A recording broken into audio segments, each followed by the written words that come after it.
Ciao a tutti ragazzi, eccoci qua oggi per un unboxing, recensione e comparazione di questo Mega Drive Mini ufficiale della Sega. Questa praticamente è la console, la mini console che è stata prodotta da Sega dopo che questa ha deciso di chiudere il suo rapporto con AT Games.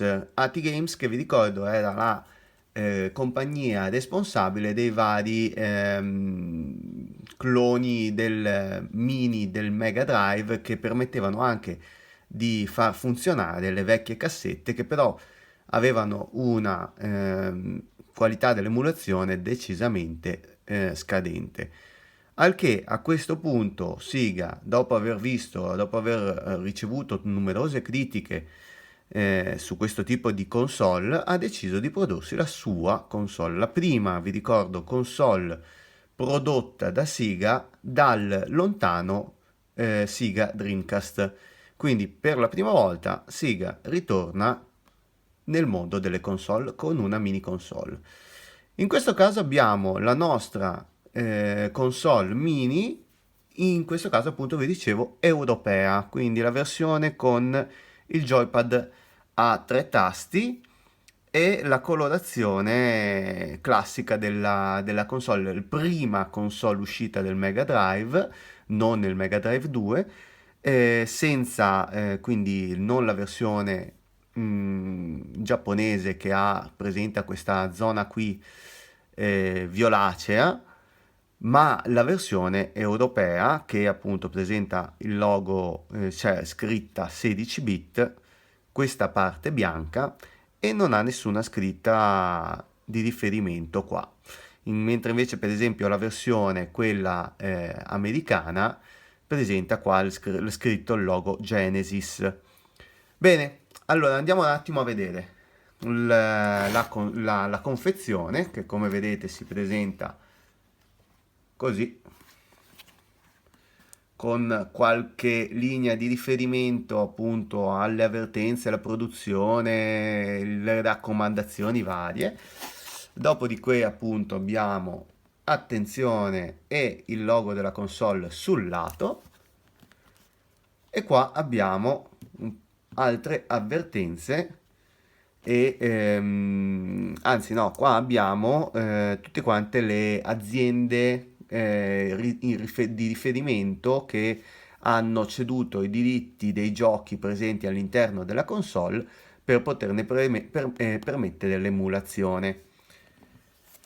Sul retro invece della nostra console vedremo tutti quelli che sono i giochi presenti all'interno della nostra console, che ricordo essere 40 classici più due titoli bonus, due titoli che non sono mai usciti ufficialmente per la nostra Mega Drive, che sarebbero quindi Tetris e Darius. Qua abbiamo tutte quante le informazioni di cosa è presente all'interno della nostra console, anche in italiano, e tutte quante le locandine delle varie cartucce che avevamo per la nostra console.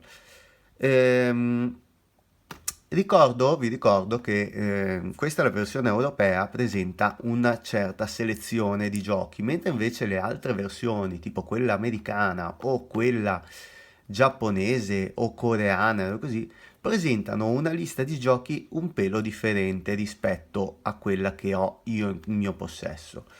In questo caso io sono andato a prendere questa versione perché l'ho trovata in offerta a un costo vantaggioso che si aggirava intorno ai 59 euro.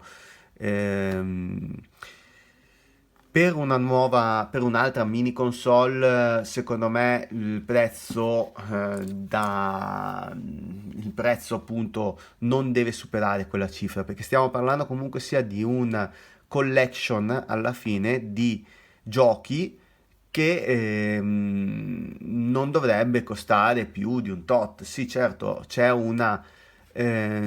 la fisicità della console e ci sono due joypad di qualità all'interno, ma comunque sia, è sempre bene non spendere troppo per questo tipo di prodotti. Bene, andiamo ad aprire la nostra confezione.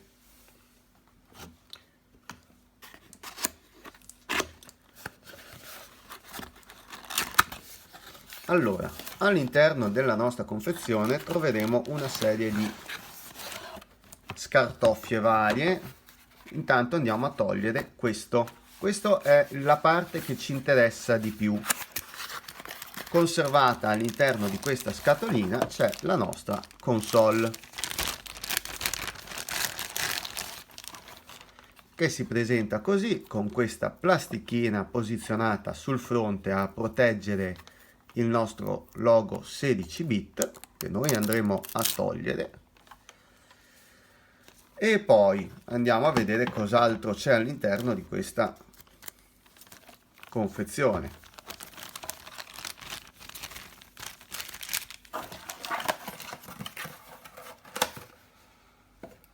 Allora, all'interno abbiamo cavetto USB per il collegamento della nostra console all'alimentazione, e anche in questo caso, come nella migliore delle tradizioni portate avanti dalla Nintendo, non c'è un alimentatore, di conseguenza dovrete utilizzare il vostro alimentatore per cellulari. Abbiamo un cavo HDMI, vedete, non vi so dire di che qualità, in quanto io utilizzo unicamente i cavi già presenti nelle varie mie console e li sostituisco all'occorrenza, e i due nostri joypad. Attenzione, prima dei joypad vi faccio vedere il libretto di istruzioni, il nostro caro vecchio bello libretto di istruzioni che nessuno andrà mai veramente a guardare. Manuale di istruzioni, grazie per aver acquistato il Sega Mega Drive Mini, leggi attentamente il manuale prima di cominciare a giocare. Lo farò di sicuro. Riponiamolo all'interno e andiamo a vedere il nostro joypad.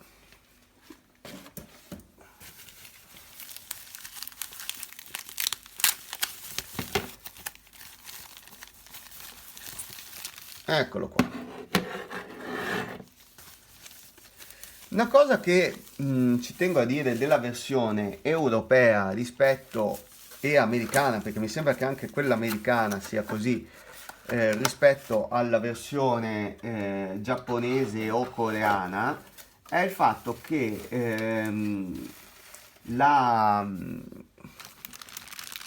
il joypad presente all'interno della confezione sono i joypad, quelli 3 tasti, quindi questi qui. Sega si è giustificata dicendo che per noi europei questo è il controller più tradizionale, a cui siamo più affezionati. Così ha detto la Sega. Sì, è opinabile, nel senso, questo lo dicono loro, ma in realtà con la versione del Sega Mega Drive 2 uscì il joypad a 6 tasti, che è questo che vedete qui. E il joypad, questo joypad qui, il joypad a 6 tasti, è presente all'interno della confezione del Sega Mega Drive Mini giapponese e coreano. Sono presenti appunto due di questi joypad standard, cioè quindi con il cavo USB. Quindi insomma, se dovete andare ad acquistare un Sega Mega Drive Mini con l'intento di sfruttarne appieno tutte quante le possibilità, e quindi magari andare poi anche a inserire nuovi giochi, che vi dico è stata creata una hack, cioè è stato creato un hack che permette di inserirne di nuovi. Beh, allora in quel caso forse è meglio che andiate a prendere la console giapponese o coreana o asiatica che sia, in quanto vi ritroverete due joypad a 6 tasti standard che vi danno la possibilità di giocare a un'ampia gamma di giochi, non solo a quelli presenti all'interno della console mini. In caso contrario, questo joypad va benissimo. Ci sono però delle differenze rispetto al joypad che noi ricordavamo del nostro Sega Mega Drive. Innanzitutto la croce direzionale. Croce direzionale sì, ha lo stesso feeling di quella standard, forse meno cliccosa. Sentite? Ma è ruvida. C'ha un effetto ruvido sulla croce rispetto alla versione appunto presente sul joypad, quello ufficiale, che era più liscia e sagomata. Qua invece vedete la croce è molto spigolosa e ruvida. I pulsanti invece hanno lo stesso identico feeling, quindi quelli non cambiano. Pulsante start è il medesimo. Ora in questo caso io ve lo faccio vedere con quello in paragone con quello a 6 tasti, però sostanzialmente non cambiava la configurazione, venivano aggiunti su questo joypad semplicemente 3 tasti aggiuntivi. Bene, andiamo a vedere la nostra console.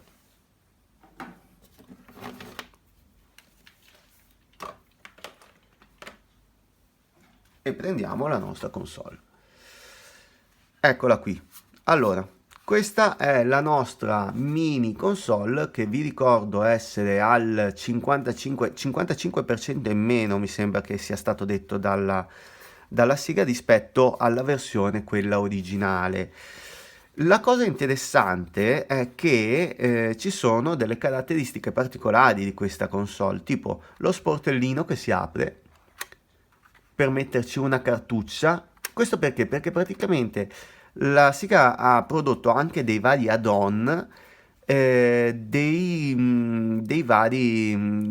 varie cartucce disponibili da inserire proprio qui, cose solo estetiche. Addirittura c'è anche il Sega CD da mettere, tutta una serie di chicche non molto utili ai fini pratici, ma solo una questione estetica, come per esempio questo. Questo è un vano che può essere tolto, vedete? Non ha nessuna funzione reale, se non appunto quella di collegarci questo add-on estetico per creare quell'aborto che era praticamente il Sega Mega Drive una volta che erano stati messi tutti quanti i suoi scomparti, tipo il Sega 32X, eccetera, eccetera. A parte questo abbiamo il nostro pulsante del volume che non funziona, vi ricordo, cioè si muove, però non è che andremo a effettivamente regolare il volume con questo. Il nostro on-off perfettamente funzionanti e il nostro pulsante reset anch'esso funzionante. La spia power on che appunto questa anche funziona, si illumina di rosso. Sul retro della nostra console troviamo la nostra entrata USB per l'alimentazione e la nostra uscita HDMI per appunto collegarla al televisore. Niente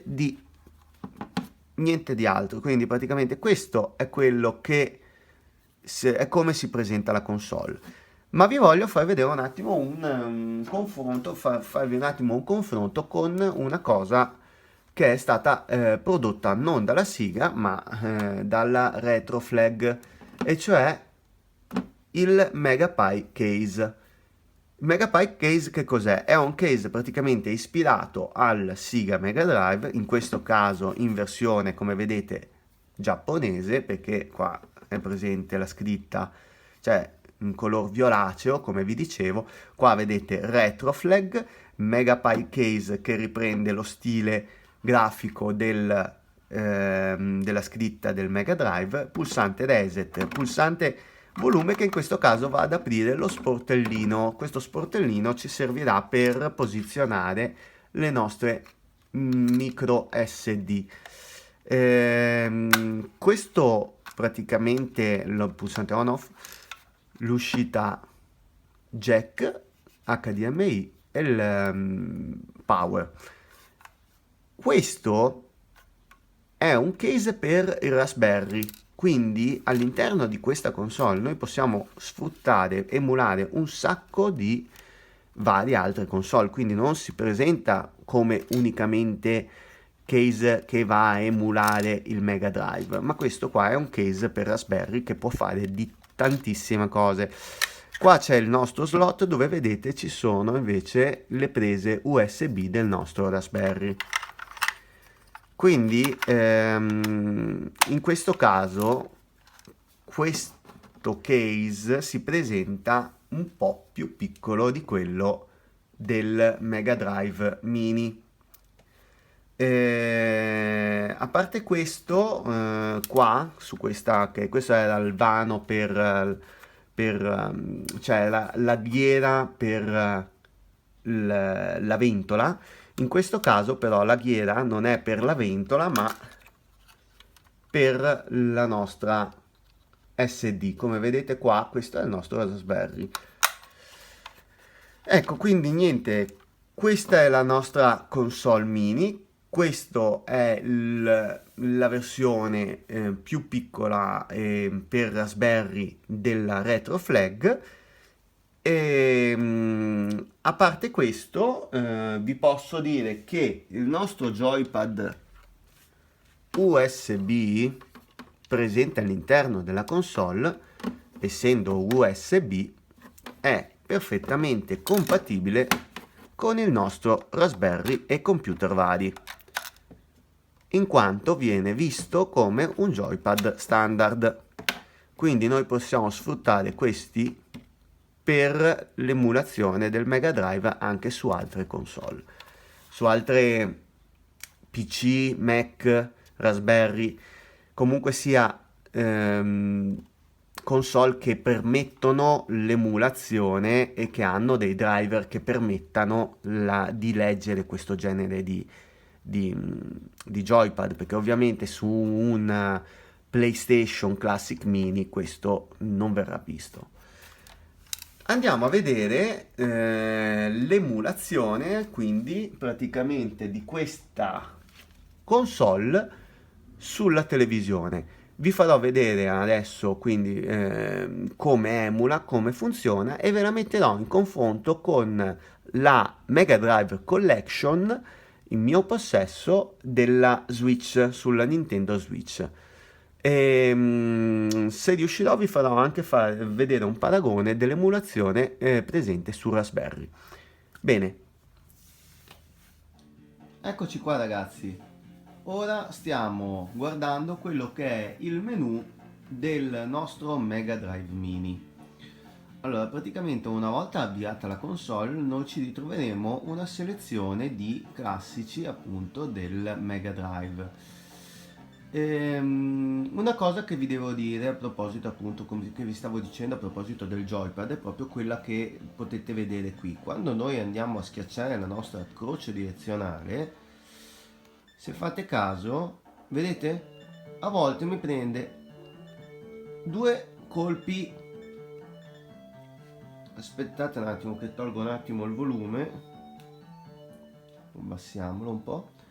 Mi prende due comandi, vedete, due, quindi è molto molto sensibile, dovete fare attenzione a schiacciare la croce perché purtroppo, vedete, prende due comandi in uno, due volte, praticamente come se schiacciassimo due volte il pulsante giù, ecco.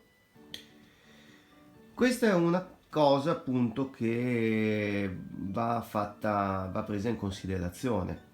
Dopodiché volevo farvi un attimo vedere le impostazioni della nostra console. Nel momento in cui noi andremo nelle nostre impostazioni abbiamo una selezione di voci. Leggere attentamente prima di giocare, dove appunto ci dice i nostri manuali.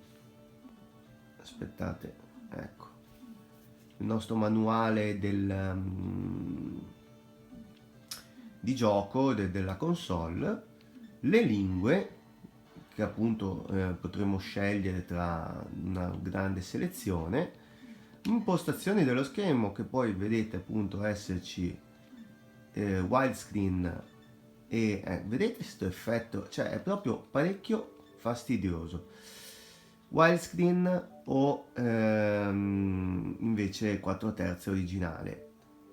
Sinceramente non ho verificato se il widescreen mi aggiunge spazio senza deformarmi l'immagine o meno, ma io credo che di solito, come al solito, va a deformare l'immagine, non è uno zoom.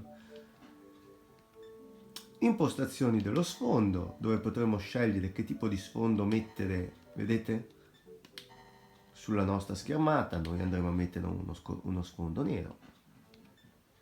Ringraziamenti e partirà un piccolo video dove mostrano appunto chi ha progettato questa console, chi ha lavorato per questa console. Usciamo, note legali, ripristino le impostazioni generali. Allora, una cosa che voglio farvi vedere sono le lingue. Nel momento in cui, la cosa bella è che nel momento in cui noi andremo a cambiare la lingua, per esempio andiamo a selezionare il giapponese, ci cambia non solo tutte quante le voci, ma anche tutta quanta la schermata e le locandine dei giochi. Vedete? Tutte le locandine dei giochi sono riferite ai giochi praticamente della versione giapponese,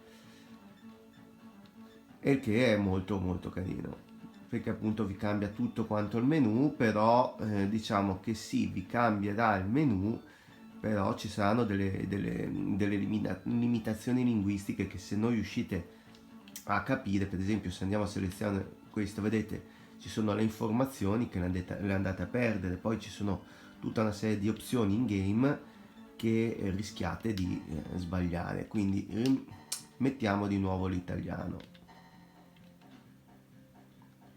Su data invece, vedete qua sopra che c'è data, troviamo appunto il tipo di organizzazione del nostro menu. Come volete che questo menu venga organizzato, per data di uscita del gioco o in ordine alfabetico?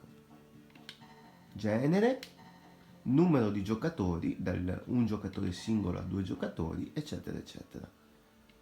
Facciamo in ordine alfabetico. Andiamo a vedere un gioco tipo, dov'è adesso? Eccolo qua, Street of Rage. Facciamolo partire, vedete che appunto abbiamo le nostre informazioni sull'anno di pubblicazione e qualche informazione sul tipo di gioco, da chi è stato fatto, la colonna sonora, vedete. Abbiamo il nostro gioco.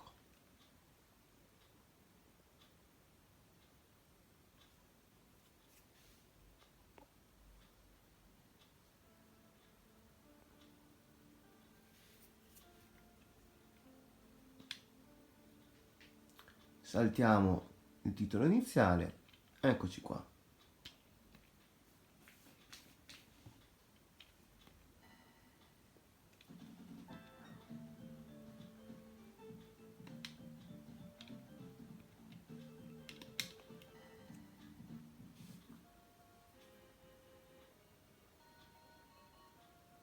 Eccoci qui.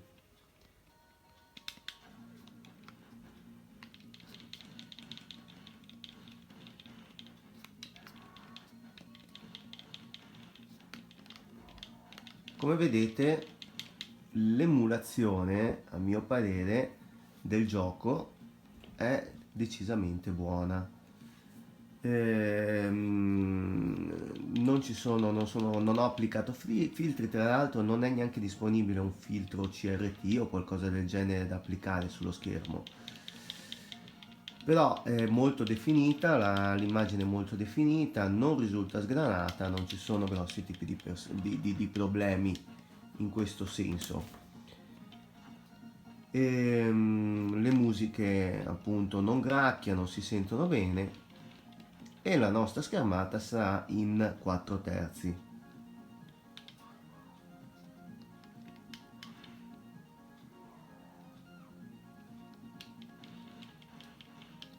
I comandi sono reattivi, non riscontro problemi di sorta in questo senso, almeno non in questo gioco. Ho letto spesso che ci sono rallentamenti nell'emulazione. Ecco, io attualmente non ho ancora riscontrato nessun tipo di problema in questo senso, ma non so dirvi quale gioco presenti di questi tipi di rallentamenti. Ho provato uno dei giochi più che fa uso un po' più massiccio del, del Mega Drive Mini, come per esempio Vector Man, e Vector Man non mi crea problemi di sorta.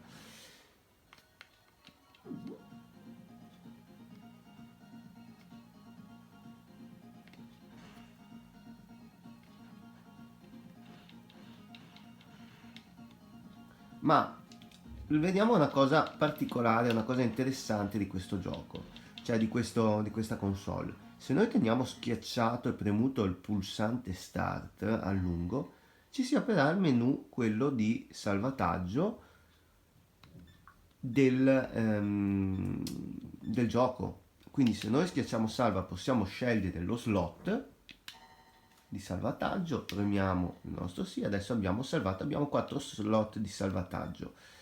Possiamo riavviare il gioco o ritornare al menu principale senza dover quindi di conseguenza andare a premere il pulsante reset. Quindi schiacciamo il nostro pulsante, torniamo al menu principale e vi faccio vedere una cosa particolare di questa schermata di emulazione. Se noi andiamo a premere il nostro pulsante B, vedremo tutti quanti i lati dei nostri giochi, praticamente tutte quante le schermate delle copertine dei giochi viste lateralmente. E questa anche è una cosa veramente, veramente molto carina. Vi faccio vedere appunto Vector Man per vedere un attimo come emula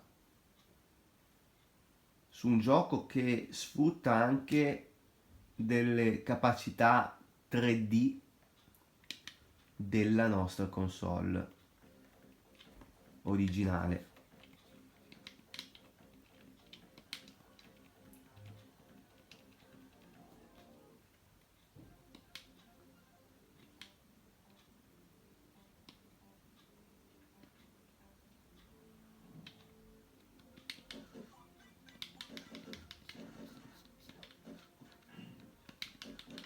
Non ci sono input lag in questo senso.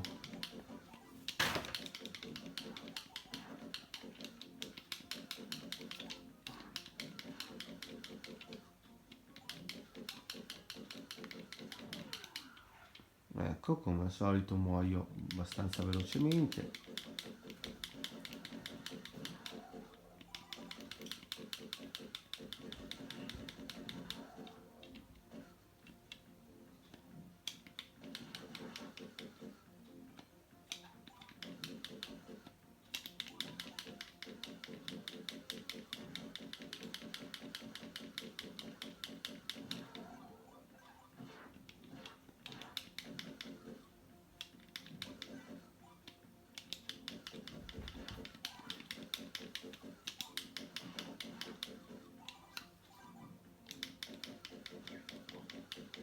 Vedete, il gioco scorre decisamente fluido.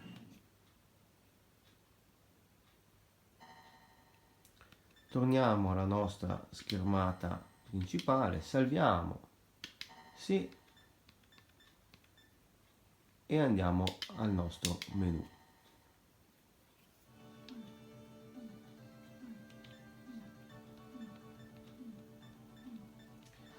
Andiamo a vedere Sonic 2.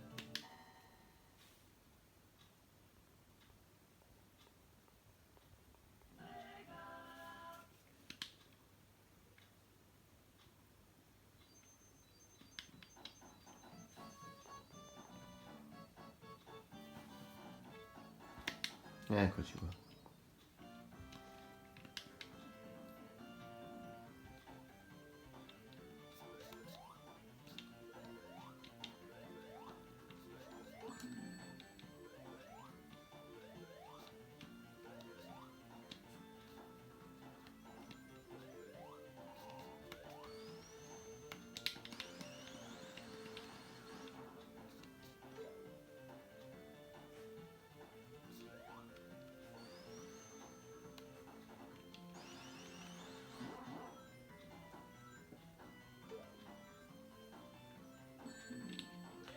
Vedete come scorre fluido.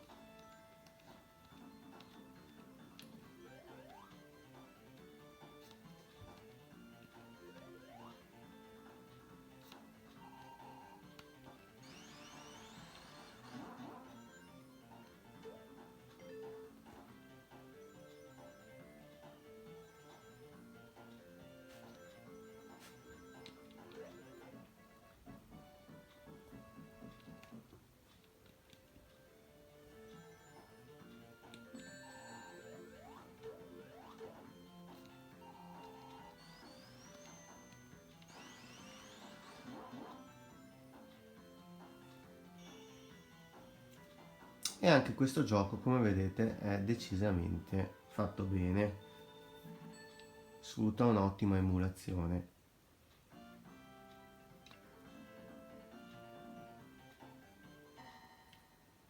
Qua, come vedete, io avevo già salvato e posso, volendo, caricare la mia immagine il mio punto di salvataggio e quindi ritornare dove ero.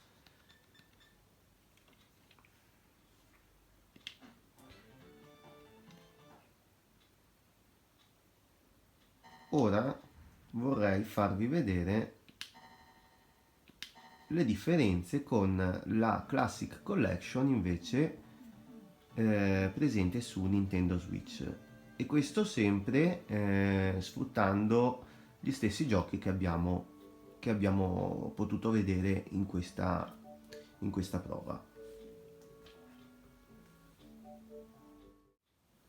Eccoci qui, questa è la nostra schermata di partenza del software invece di gioco Mega Drive Classic. E a differenza appunto del Mega Drive Mini, qua avremo una stanzetta di quelle classiche, proprio una stanza, una classica stanza degli anni 80-90, e potremo selezionare diverse voci. Se noi andiamo a selezionare appunto questo, abbiamo gli extra, tra cui appunto le imprese, le sfide, le classifiche, la possibilità di verificare la multiplayer online, quindi di giocare online, il nostro televisore con le opzioni della console che potremmo cambiare, dove vedete appunto la console essere proprio quella che noi avevamo del Mega Drive, e quindi quello del il Mega Drive Mini. Il joypad sono gli stessi, come vedete in basso. I poster, vedete, sono bellissimi, con i poster di Street of Rage, Shinobi. E poi qua abbiamo la nostra selezione di giochi, quindi andiamo a vedere la selezione di giochi, che in questo caso sono 51, no? E sono inscatolati tutti quanti, messi nello scaffale come se fossero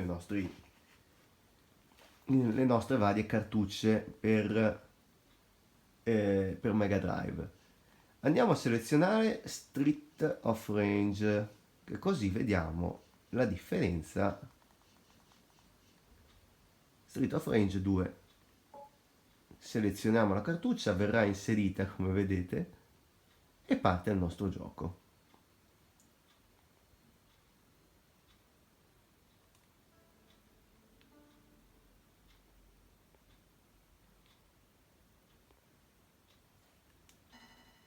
Eccoci qua.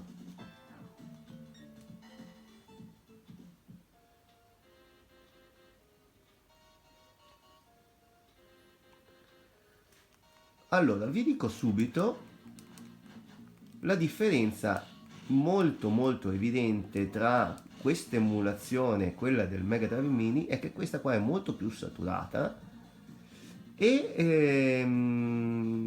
l'immagine è quasi sfocata, eppure non sono stati applicati filtri di nessun tipo. Quindi stranamente il software non emula bene come emula invece il Mega Drive Mini. Inoltre qui sì si riscontrano dei micro lag sui comandi, dei lag input, degli input lag, perché nel momento in cui io premo non ho una risposta immediata del mio comando. Però guardate per esempio la scritta 1992 scritta sul poster attaccato al muro. Ecco, vedete com'è adesso questa? È poco, cioè, adesso metto a posto, metto a fuoco. Non è così definita. Dopo vi farò vedere un'immagine dove appunto si può vedere molto bene la differenza di risoluzione tra questo software e il Mega Drive Classic Mini. Torniamo alla nostra schermata principale. Tengo premuto il tasto meno e ci sono varie anche qui opzioni dove poter vedere se guardare lo schermo, se guardare il gioco a schermo intero, se salvare, eccetera, eccetera. E poi ci sono anche le impostazioni per decidere se mettere filtri. Qua, per esempio, è molto più completo perché se noi andiamo su opzioni emulatore, vedete? Ridimensionamento, pixel, bilineare, ci sono vari filtri, scanline. Qua la scelta è davvero completa. Andiamo a vedere Vectorman.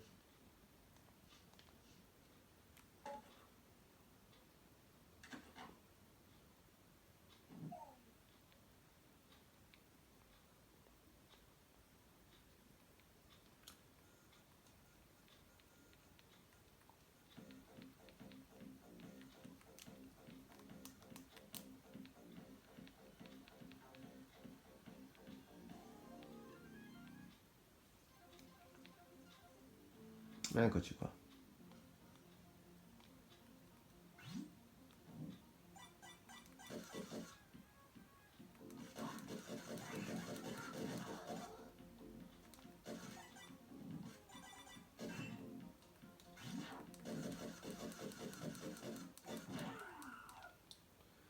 Ecco, come al solito io muoio molto velocemente, ma era un attimo per farvi vedere la qualità dell'emulazione su questo software. Ricordo che sono sulla Switch in modalità TV.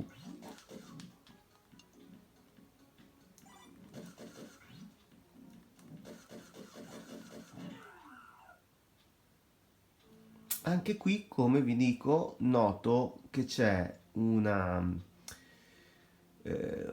risoluzione decisamente più bassa rispetto a quella del Mega Drive Mini. Ma e questo è molto strano perché in teoria il Mega Drive Mini dovrebbe avere un'uscita output HDMI però a 720p, e mettendo che anche effettivamente la Switch vada a 720p non dovrebbero esserci differenze di sorta in questo senso. Però non me lo so spiegare questo. Torniamo indietro e guardiamo Sonic, l'ultima prova.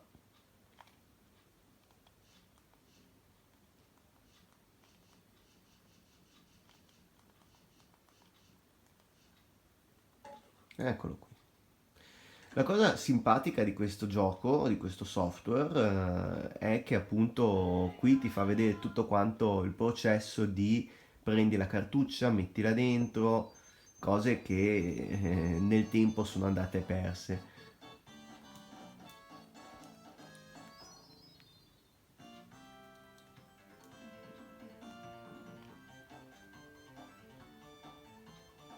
Anche qui potete vedere l'immagine decisamente più saturata rispetto a quella che avevamo sul Mega Drive Mini.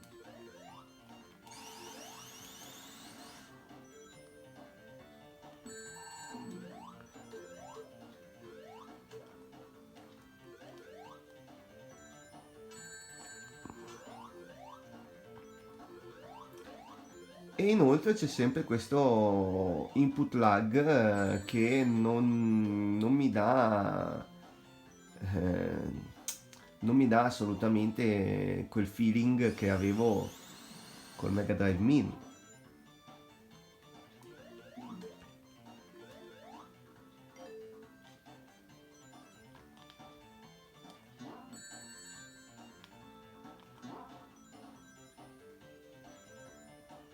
Poi per il resto l'emulazione è veloce, però in questo caso, come appunto per gli altri giochi, i comandi non rispondono correttamente, la saturazione è troppo alta.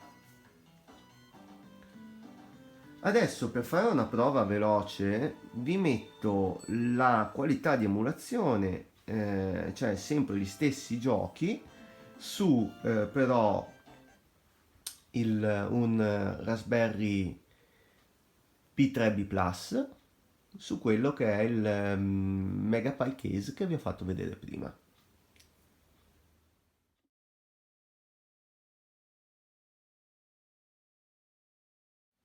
Eccoci qua, adesso andremo a vedere l'emulazione su Raspberry Pi e in questo caso appunto con Street of Rage andiamo a togliere gli overlay che sono in questo caso attivati, così la grafica non viene compromessa e possiamo fare un paragone più verosimile con le altre console.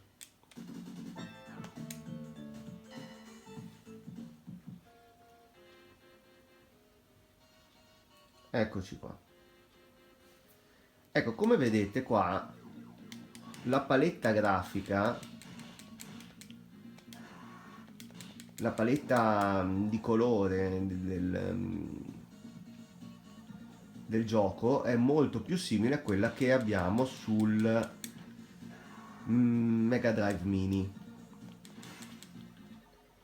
Una cosa però che devo essere sincero e dire che ora io sto giocando con un joypad Bluetooth, ma l'input lag in questo caso è pari a 0 nell'emulazione e la risoluzione mi esce, lo schermo, l'immagine video mi esce a 1080p.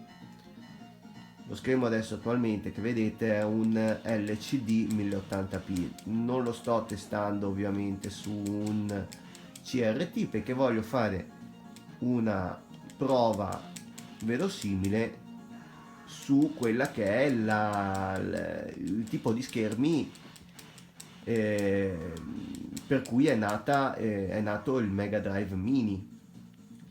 Comunque come vedete niente, la luminosità, l'immagine è decisamente, cioè i colori del gioco sono molto più simili a quelli del Mega Drive Mini. Andiamo a provare gli altri giochi. Allora, andiamo su Vectorman.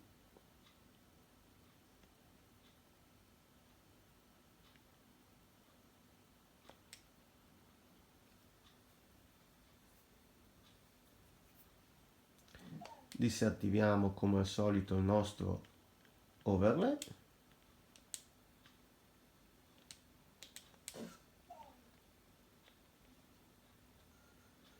Tutto molto più comunque veloce e reattivo su Raspberry, se devo essere sincero. Il gioco, i giochi mi sembrano funzionare molto meglio. Zero input lag, qualità grafica appunto come vi dicevo in questo caso ottimale. Andiamo a vedere.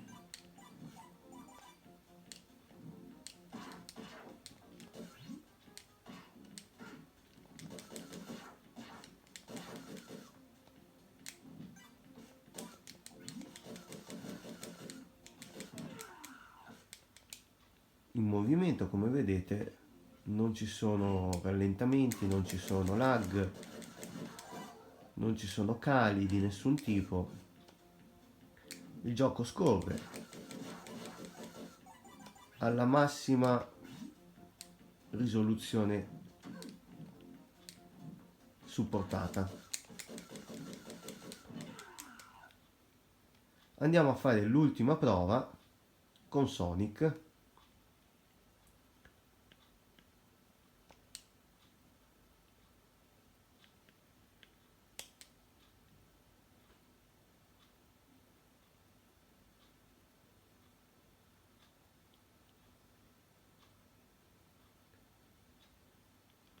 Eccoci qua.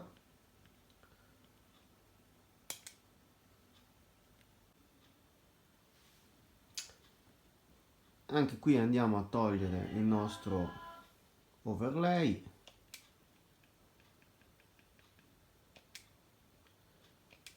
E facciamo la nostra prova.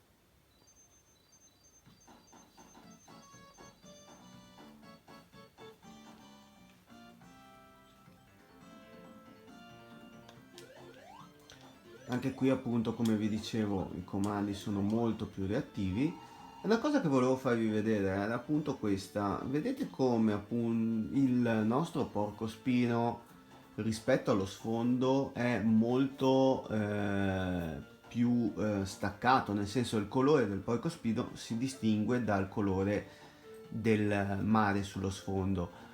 Una cosa che appunto nella Nintendo Switch, nel software della Nintendo Switch, questo non si notava, non si distingueva. Perché era troppo saturata l'immagine. Come velocità, quella su Raspberry è impareggiabile, possiamo quasi definirla.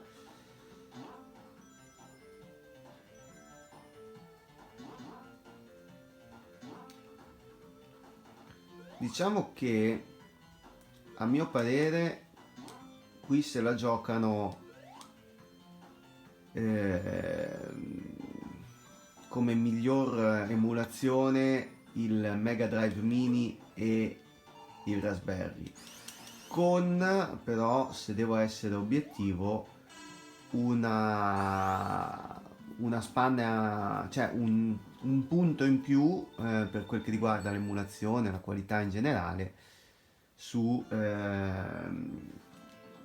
Raspberry Pi, a mio parere. Quindi insomma, vi dico, Mega Drive Mini promosso, non a pieni voti perché alcune lacune ce le ha, però è comunque sia, a mio parere, la miglior console tra le mini uscite fino ad ora, eh, e ha il rapporto qualità-prezzo anche migliore, senza cioè, escludendo ovviamente la PlayStation Classic Mini, che ha comunque delle specifiche tecniche maggiori rispetto a questo Mega Drive, però attualmente non si, è stata svenduta perché la si trovava anche a 19 euro e attualmente non si trova più a dei prezzi normali. Mega Drive, diciamo che così di base è giocabilissimo. Il Mega Drive Mini si presenta con una quantità di giochi molto buoni, molto sfruttabili, nel senso vi ci divertirete. La PlayStation invece aveva una capacità emulativa che non era al massimo, addirittura si diceva che i giochi girassero meglio sul Super Nintendo Mini o sul Nintendo Mini. Quindi insomma,